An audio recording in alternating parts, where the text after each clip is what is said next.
Okay, so let's talk about routines. I often see products advertised saying, get out of your old boring routine and use our new product. Well, I want to encourage you to get into that old boring routine. I would love to have more boring days as a system administrator. Let me tell you what a boring day for me would be like. A boring day as a system administrator would be the day that all my servers stay up, all the documentation I read is correct, and all the tasks that I need to do get done. That would be an awesome, boring day. And if I had a year of boring days like that, it would be so awesome because I'd have time to do all the cool things, the exciting things that are why I became a system administrator. I became a system administrator because I like playing with new hardware, and I like exploring new software. And if I had lots of boring days, I would have so much time for the exciting things in my life. In fact, that boredom would make my life incredibly exciting, and the good kind of excitement. Bad kind of excitement is like server crashes. That's the kind of excitement we don't want to have. So how can we turn chaos into routines? I already mentioned the example of the meeting with my boss. We took, we schedule key meetings at a regular time. At that same company, the developers had their weekly status meeting. It was 90 minutes long. It took an hour, but then the last half hour was spent debating when the next meeting should be, because it was different every week. And finally, I just said, look, we were all available Tuesday at 10 a.m. this week, which, because there were people in London and other places, you know, was a miracle that we finally scheduled one time that some people could make it.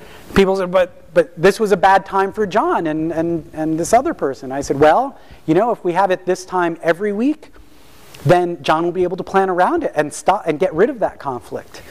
And we'll all be able to have the same time. So it was a meeting of like 20 people, so we were saving 10 hours a week by eliminating this half-hour discussion of when the next meeting could be. Gasoline on Sunday. So I used to drive to work, and I would often be very low on gas, and so in the morning I'd be a little bit late for work, and I'd be even later because I had to stop to fill my gasoline tank. So I decided I'm going to invent a routine. I'm always going to fill my gas tank on Sundays. If it's just a quarter tank down, I'm always going to fill my gas tank on Sundays, and that way on Monday morning I won't be late for work, or later for work. As an interesting side effect, it meant I always tended to need my next refill on Wednesday evening. So now, things got a little more predictable. Instead of being late for my Wednesday night social activity, I knew I had to plan an extra 10 minutes to get my gas filled.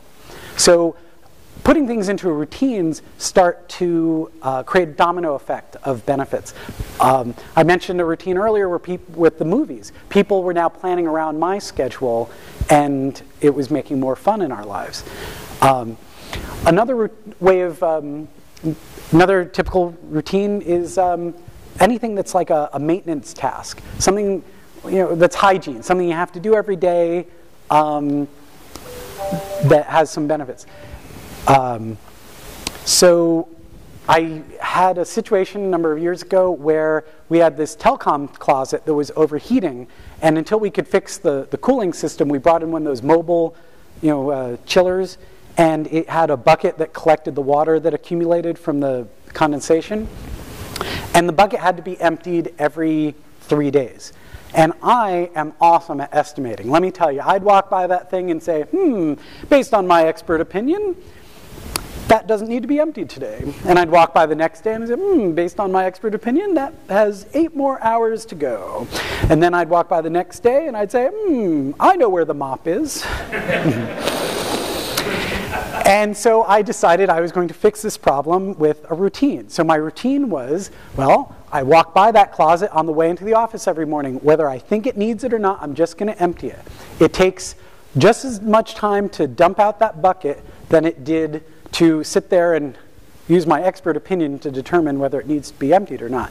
In fact, by emptying it every day, it was easier to lift the bucket, and it did take a lot faster than when it was really full and difficult to lift.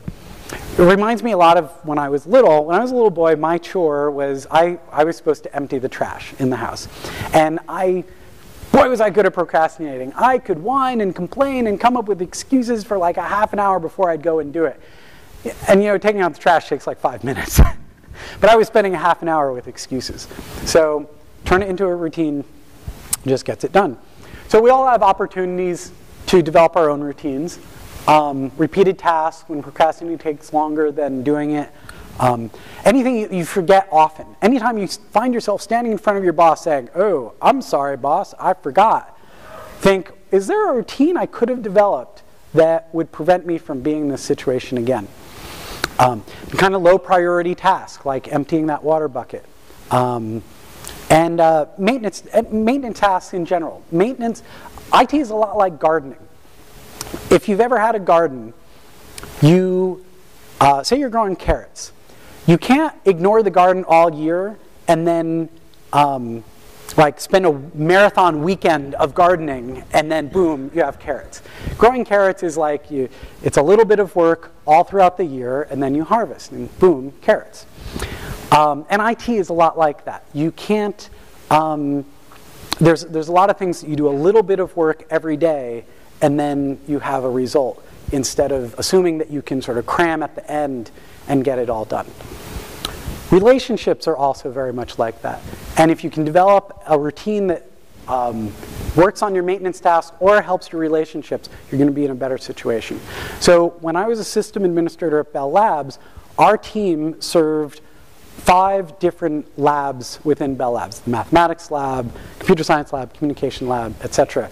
And we had a great relationship with some of those labs and a bad relationship with other labs. In fact, one lab, we had a really bad relationship with them. We had a bunch of outages that were badly handled, badly communicated, and we really lost the respect of the lab. And we decided as a sysadmin team, we need to build that reputation back if we're going to work with these people.